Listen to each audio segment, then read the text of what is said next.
Good morning, everyone. In today's vlog, we are going to be setting up Christmas lights on my car behind me here. And we're here at my workshop to do this. So let's get into it. I'm gonna show you guys the materials that I'm gonna be using, and then we'll get right into the process of how to actually do it. First things first, we have the actual Christmas lights themselves. I'm using Twinkly dots. These are basically over-engineered LED strips that'll let you put any kind of design you want on them. Other thing we got here, I'm not using this one in particular, but we have here the power inverter. That's what allows you to actually get the power from your secret adapter to the lights. We also have here some towels, microfiber towels, and some rubbing alcohol here. This will basically make sure that I can get all the dust or wax off of the car in order to get the adhesive to stick. And the last and most important thing we need is here the car wrap. So I have bought here some vinyl color matched to the same paint as my car, and that is what I'll be using in order to actually get the lights to stick onto the car. So yeah, let's get into it. First things first, we have to actually talk about what is going to be done here and how we're gonna do it. So I'll just show you guys real quick as I open this door. Might be a little bit hard to see, but right there, I have my power inverter, which is plugged into my cigarette port up there.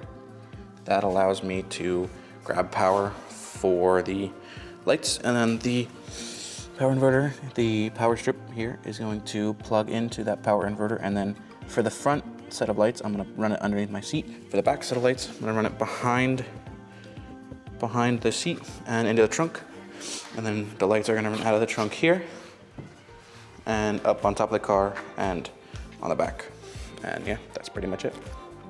With these materials, you definitely don't have to go expensive as I did. These lights are top of the line, and there are significantly cheaper ways to complete the same project and have a similar look. I will talk about more about that in the next time lapse. Now, I finished the first door panel, and you're gonna see that it's done with some blue tape. Let's see, I'll show you here. You're gonna see that it's done with some blue painter's tape here. That is just so I can plan out where all of the lights are gonna go and how much of each strand is gonna be on there, just because I haven't used these lights.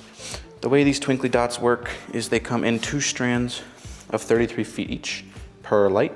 So you have the other 33 feet there, and you have 33 feet on the door here. Now, a lot of questions that people ask is, how do you get it around the door?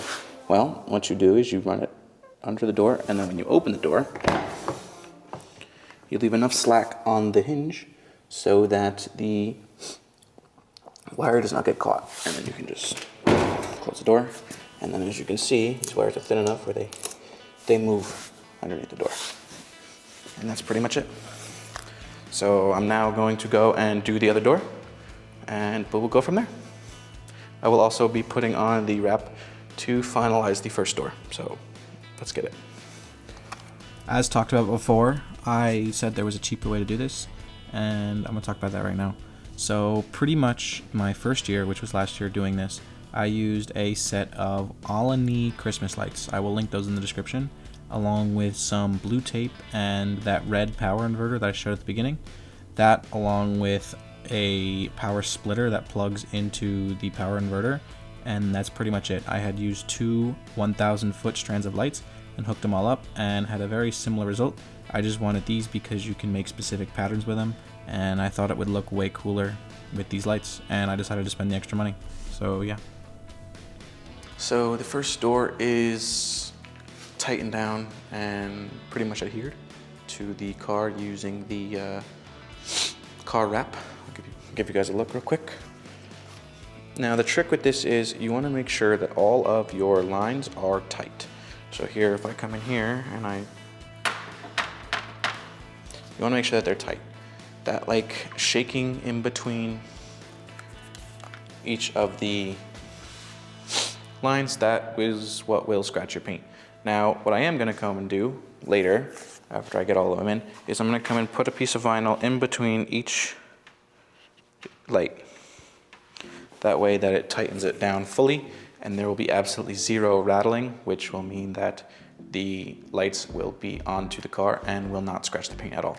The other reason that I used the car wrap instead of the blue tape, like I did last year, was because when I took the blue tape off, it left a significant amount of residue, as well as in one spot in particular, pulled a little bit of clear coat, which is what I did not want to happen again. So I decided to buy a little bit of car wrap and do that instead. Besides, it is almost the same price anyway for the car wrap. I think I paid like $100 for the 8x5 sheet of car wrap, where last year I think I paid like $60 for the rolls of tape that I used.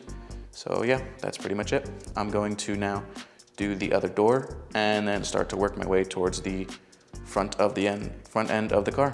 So yeah.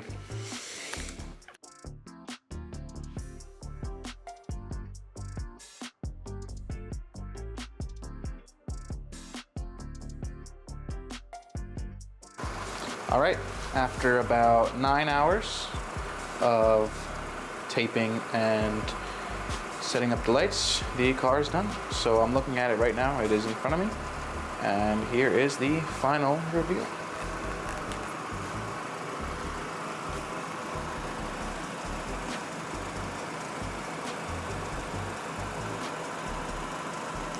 Now, I did have an issue with the top and having enough power to be able to power it. This happened because my car runs off of a 15 amp fuse for the bracket. Not the bracket, sorry, the 15 amp fuse for the cigarette port. So I'm not able to have enough power for up the top, but I'm figuring out other ways to actually do this and power the top. Now, the biggest thing is with the car here, and with these specific lights in particular, is on my phone, I can go and change the effect that I'm going to use. Now, the reason this is big is because the effect back there is a little too aggressive for the road. It kind of acts as a distraction. So what I'm going to do is use a different effect that is less aggressive and less obstructive and distracting when I drive. So I'll show you how that looks like right now, and we'll go from there. All right, so here is the Twinkly app, and on here you can see, as of right now, I have 4 effects. I have an effect called OK, which is the effect I have on right now. With Server Pro, I have an unnamed one, and I have one called Road. Now, these effects come from what's called the gallery. And in here, you can scroll through all these different effects and edit them to your liking. You can also click up in the top right up here to create your own effect, and that will allow you to make your own effect. You can pick one of these and go from there. You can also draw what you want it to look like, and you can also import a GIF or an image and have that displayed in pixels on your car. So from there, I take my effects, I go to Controls, I click on the road, and that now applies the effect that I'm going to use on the road to the car. And then to get there, I go here to Gallery, My Effects, Road, and you see in the bottom right here, there's the Apply button. You click the Apply button, it applies the effect to the car, and that's that. I'll show you guys real quick what my road preset looks like, because it's a little bit less distracting here.